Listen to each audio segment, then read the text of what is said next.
Hey guys, this is John from US Dash Camera. Today I got a review on the SJCAM Dashcam. Now, I have reviewed a camera from SJCAM before. It was the SJ6 action camera. So previously all they made were action cameras, and this is their first dash camera. So I have used previous SJCAMs that I didn't review also, and I really liked their action cameras. They were very affordable for the quality and came with a lot of accessories, so I was pretty excited to try this. This was sent to me for review by GearBest, so of course I'll provide some links down below to where you can purchase this from GearBest. So this camera uses a Novatech 96658 CPU, and it has a Sony CMOS sensor, the IMX323 image sensor. So basically that chipset and image sensor is a little bit of an older one, but it's still used in quite a few other affordable cameras in the same price range, like the Anker Rove C2 or some of the G1W models now use those chipsets and image sensors. Here you can see it comes with a really big sticker if you want to put a warning on your car.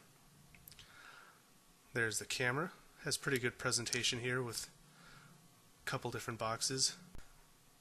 But let's just spread it all out so you can see it. So it does come with a manual, and the manual is pretty good. It includes all the details of what's included and how to work it. It is full color also. It comes with a couple brand stickers. SJCAM does like to include their stickers. It does come with a microfiber cloth. Here's a micro USB power cord with a right angle, which I do like. So I do appreciate when companies include a right angle. Here you can see a 2-port power port. The camera does need to use the 2.4 amp slot, so unfortunately the other one, the 1 amp one, isn't going to be that quick at charging your phone. Here you can see the interesting suction cup mount. It has a very large bracket that goes around the whole camera. And here's the camera. So let's take a closer look at it. It gives you instructions on how to install it right on the camera. Got the power cord up on top, power button on the left side, micro SD card slot on the right side. I believe that's a microphone right there. And it's got a pretty big looking lens. You can see it's got a field of view of 140 degrees, which is pretty standard or common these days. Now, one thing I do want to point out is this does use touch buttons. So it's similar to the Anker C1 and C1 Pro. And personally, I'm not a big fan of touch buttons. So if that's something you aren't interested in, you might want to look elsewhere, like the Anker Rove C2, which is a very similar camera. I did want to compare this camera to a couple of other ones in this price range and style. This is the Viafos G1WS, also uses a Sony image sensor. And we got the Rove C2 from Anker. All of these cameras are about the same performance or chipset and image sensor specs and price range, but the G1W is quite a bit cheaper, usually around $60, where these two are $80 about.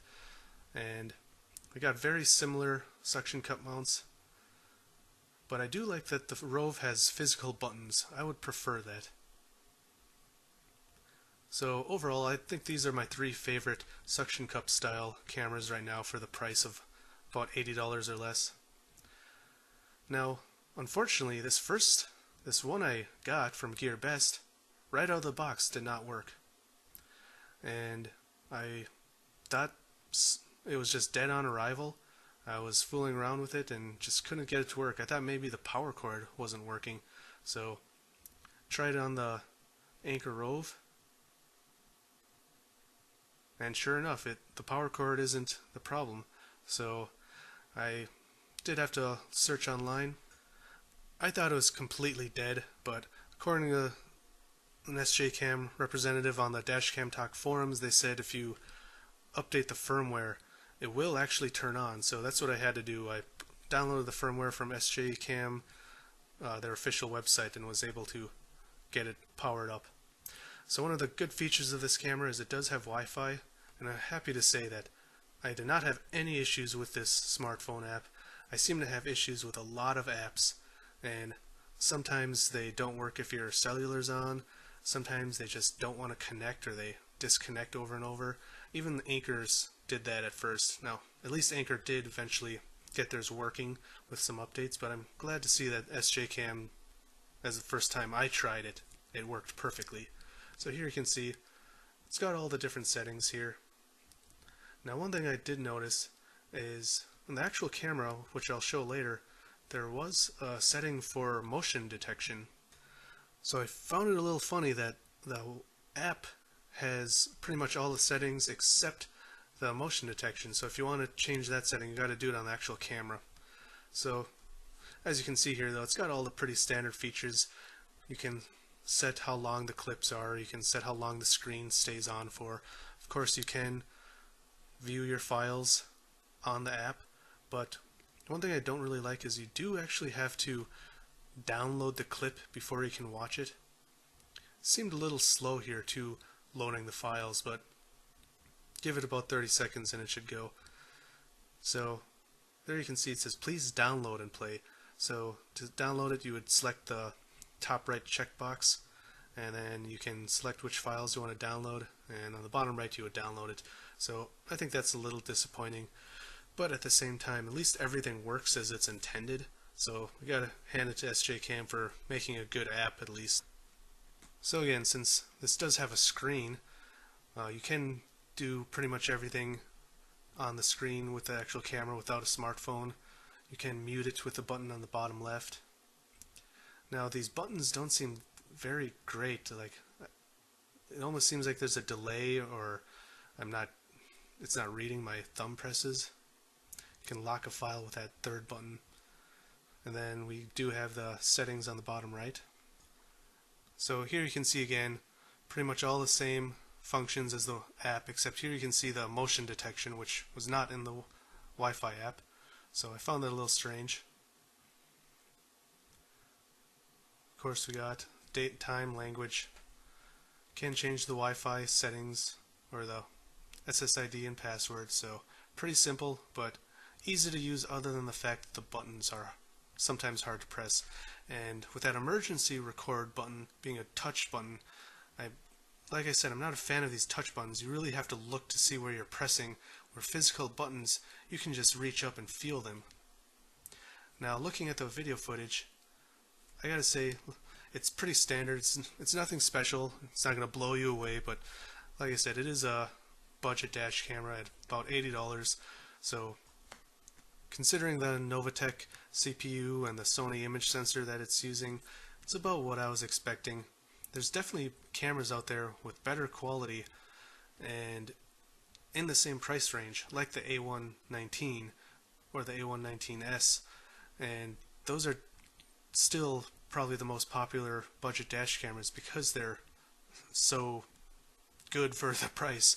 But those cameras don't have, for one, a Wi-Fi app, and they don't really have any decent portable mount. So while I normally don't like cameras like this with a suction cup mount, I think it is worth noting that some people don't want the camera permanently mounted in their car like the A119. Sometimes people might want to use it in someone else's car, or maybe they're on a road trip or switch it between cars.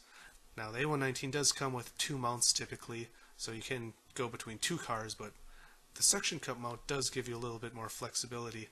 So if you're looking for something with a suction cup mount, of course you would want to consider something like this, but I gotta say the video quality's not up to par with a lot of these 1440p cameras coming out nowadays, but a lot of those are $20 more or $40 more, so you really just gotta weigh the pros and cons. And the major pro of this camera, of course, is the Wi-Fi smartphone functionality.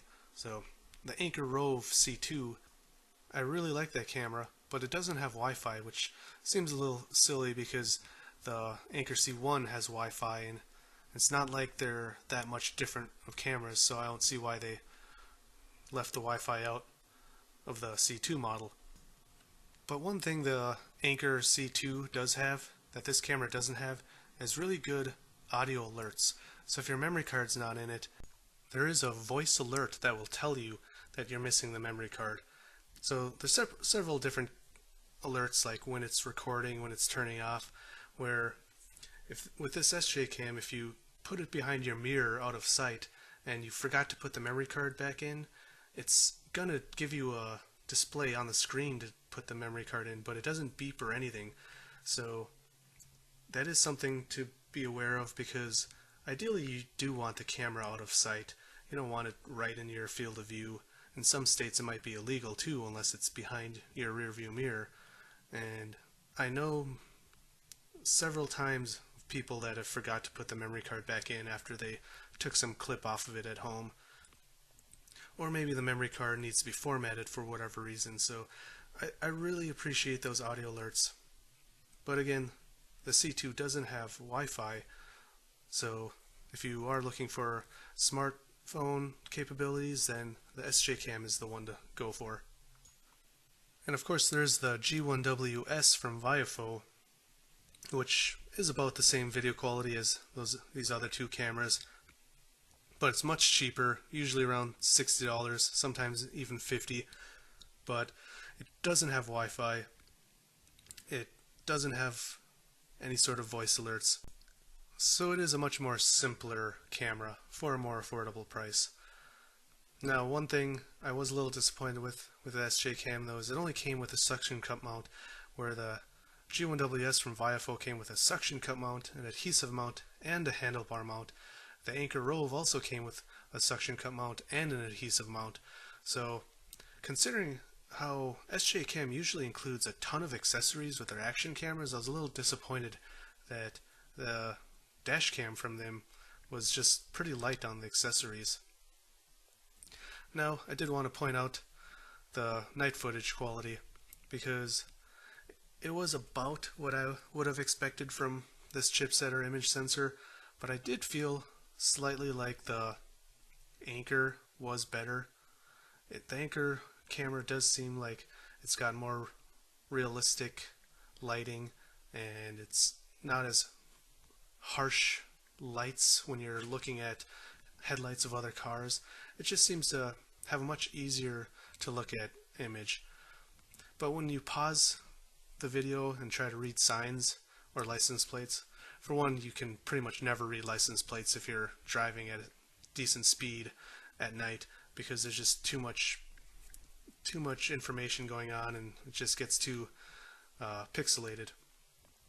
But when you pause it and read signs, it's basically about the same as the G1WS or the Anchor Rove C2. While I thought it did look a little worse because of how much bloom there is around all the lights, like for example right here, it's just blinding the camera with all those headlights. I think in the event of an accident with a car that's up close to you, it's not going to make that much of a difference. You're not going to really need to see cars from 100 feet away, but it is still worth pointing out. I think in the end, the features of this camera outweigh the night performance of this compared to similar cameras like the C2 from Anchor or the G1WS from Viafo. So if you're looking for Wi-Fi in a suction cup mount style camera, then it's still a good option. But if you do really want better video quality, especially at night, you're better off looking elsewhere. And again, there is still the A119 and A119S that are pretty much the same price range, maybe $20 more, and those also can include GPS for about that same price. So they're much more feature-filled cameras, but again, they're not as flexible since they have adhesive mounts only.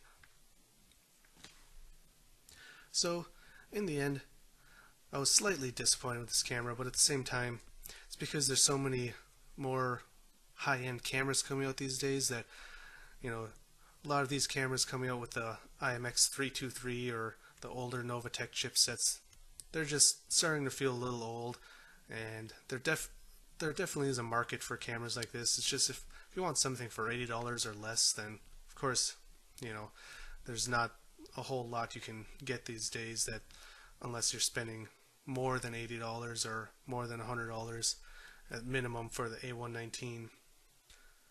Now, one other thing to point out is, as far as I know, the Anker dash cameras only support 32GB memory cards, or at least I could be wrong there. I couldn't find anything that said they could handle more, but I can confirm that the SJCAM Dashcam does support up to 64GB memory cards.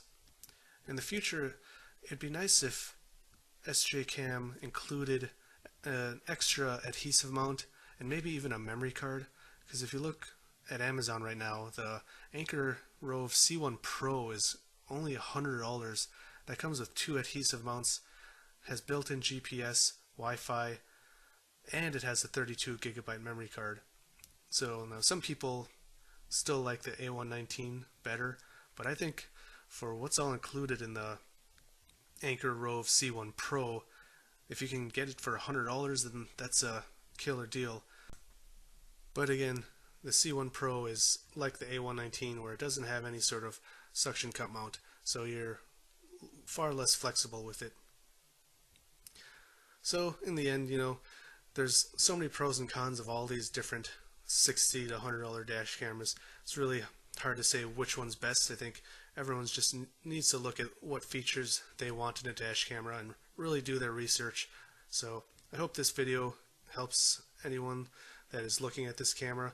I'll provide some links down below to my reviews for all these other cameras, because I do have reviews for all of those other cameras down in the description.